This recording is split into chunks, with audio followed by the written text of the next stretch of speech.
This is over here, and today we're gonna hop right into this. Welcome to What If Deku Part 42? Yeah, 42. Yeah, 42, yes. Sorry, I was just thinking for a second. Um, anyway, let's hop right into this. So last time we left off, Azumi, I talked about, they started up a little school at the base and, at the town, and, they're teaching Rambo, Fundy, and also Sam, different things there. Anyway, we went away from that a bit and went back to the thing. And Izumi finally discovered his brother's alive. I explained how she was asleep during the ride back home when Izuku was abandoned, and how she never knew that they abandoned him. She knew that went missing and was never found.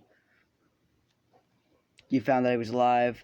She was dating Bakugo, so since he didn't hesitate to kill him, he broke up with her.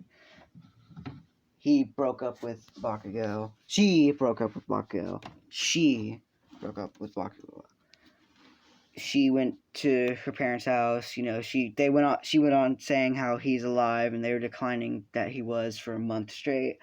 And then Inko and Hisashi finally told her that they abandoned him, and how he's not alive. And then she got pissed off at them, and she left. She went back to her room, cried.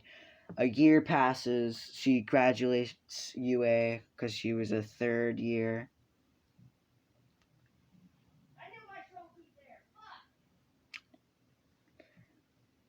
What the fuck?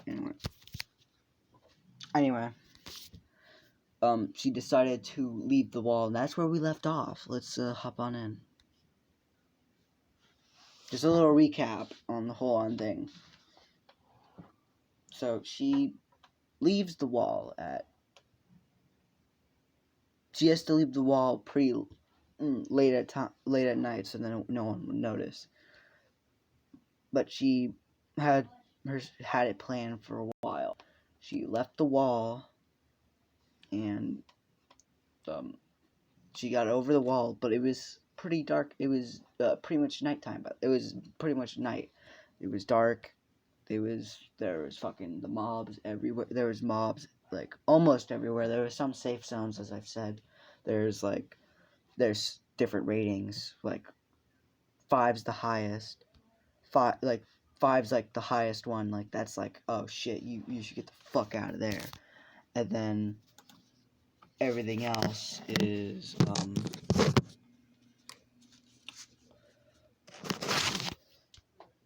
4 to 3 to 1, which is the most lowest one. Obviously, it's not all like a strip of level 5 all the way down to them, but yeah.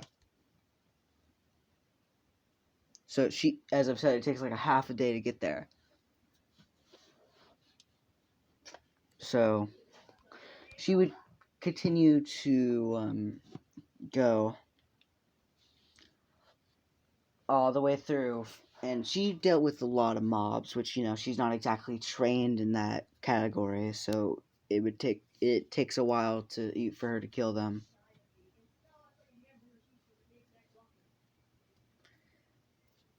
So we skip a day later. She took her a long time to even get there.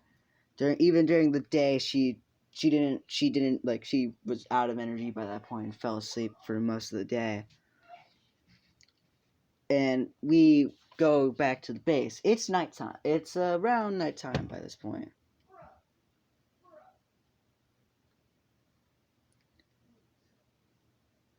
So you would see Izuki. He's sitting on the wall watching. He's watching for the night. And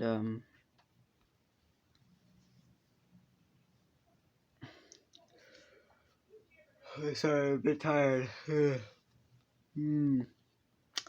He would be sitting there, and he'd be watching the woods in the forest.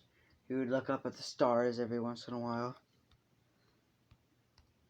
He would hear he would hear like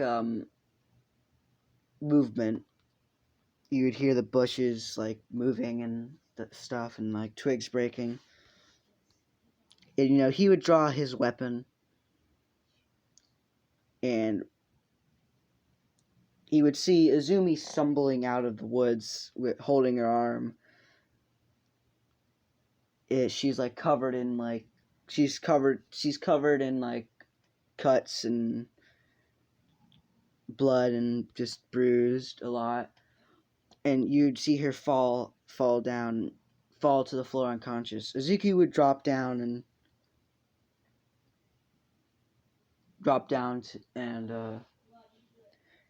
go to Izumi, and he would pick her up and walk into the gate. He would walk to Phil's house, knock on the floor. No, not knock on the door, not the floor.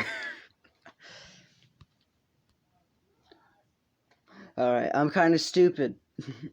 And as I said last episode, headphones. Which Philza would answer, and he would see Izuki carrying Izumi, and Izuki would be like, "Please, help, please help her." And Philza, like, he hesitantly hesitates to bring her in and put her down on the bed and treat her. But Izuki's like, "Please, Philza, she's my sister. I'm not gonna lose her." Okay, and Philza's like, "Okay, fine." He brings her up. Puts her on the bed and treats her, and we skip to the morning where Azumi is waking up. She's waking up, and she would look around and she would see Philza is like moving is like sweet. Let's say he's cleaning, and you'd see Izuku. He's sitting in a chair to her right, asleep.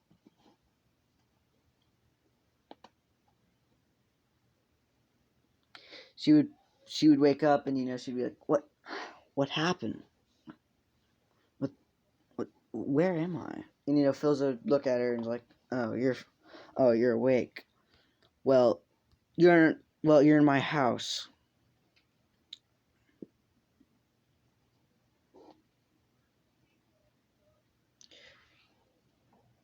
She would ask, why did you help me?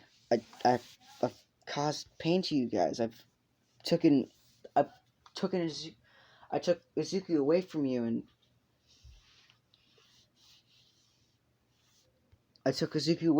pretty much and our entire and we pretty much executed him. And, Phil's would look at her and is like, "Oh, so that's his name, Izuku." And he would be like, first off, I wasn't the one. I didn't want to help you at all. It was him. It was him who wanted to help you. He would point to Izuku sleeping there, and he'd be like, "Okay." She would say, "Okay," and if it would say, "Honestly, if it was up to me, I would already have beheaded you." But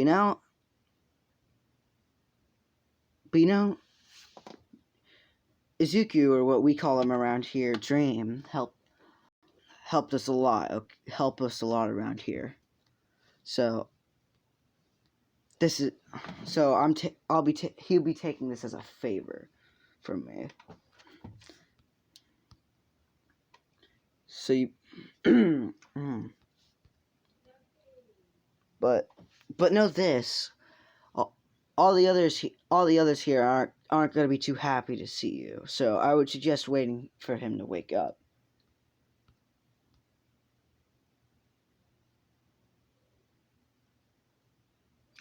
And then she would be there, and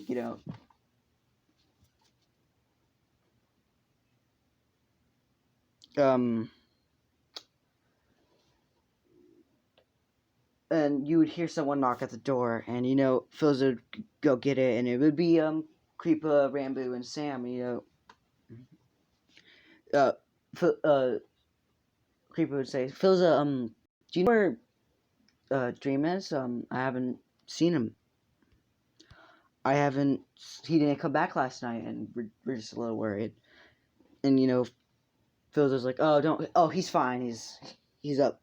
He's up in the what would I call the room? The guest room. Yes, the guest room.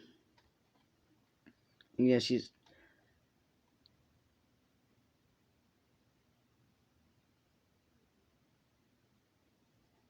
and she'd be like, "Okay, thank you, Philza. Can we go see him?" And he's like, Philza's like, "Sure, sure."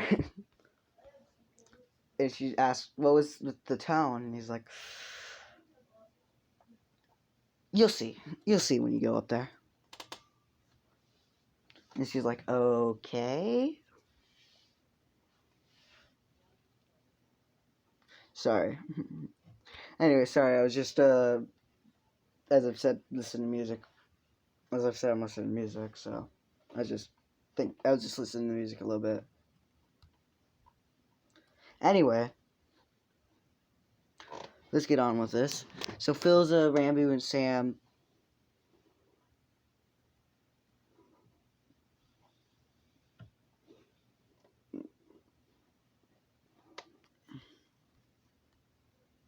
Creepa, Rambo, and Sam would go up to the guest room, and they would see Izuku.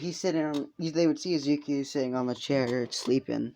He has his arms crossed. He's like looking down. They would see Azumi sitting there in the bed.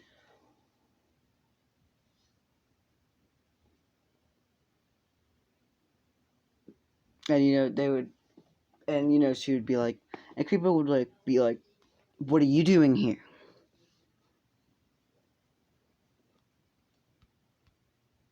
And Creepa's like, Creepa, yeah, okay. And Zubi says, "Oh, I'm not here to cause trouble, okay? Believe me." And it's like, fuck off. Anyway, Creeper's like, "With the hell, to hell with that. Of course you're, to hell with that. What are you doing here? What are you doing here? Are you here to?"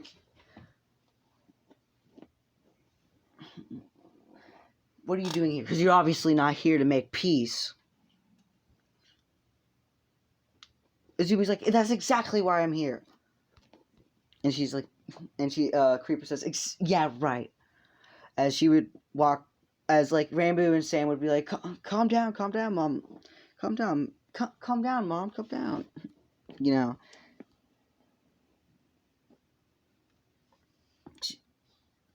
Because Creeper's pissed. She grabs her, because she does have a sword. She grabs her sword off of her hilt. And she says, "I can't wait to watch you die." And Rambo and Sam are like, calm down, mom. Calm down, mom. Calm down. And they're like shaking her. They're trying to pull her back. She was about to swing her sword, and then her sword would stop without her stopping it. And you would see Izuku, and and literally he wasn't gonna block that shit with his fucking hands. Are you crazy?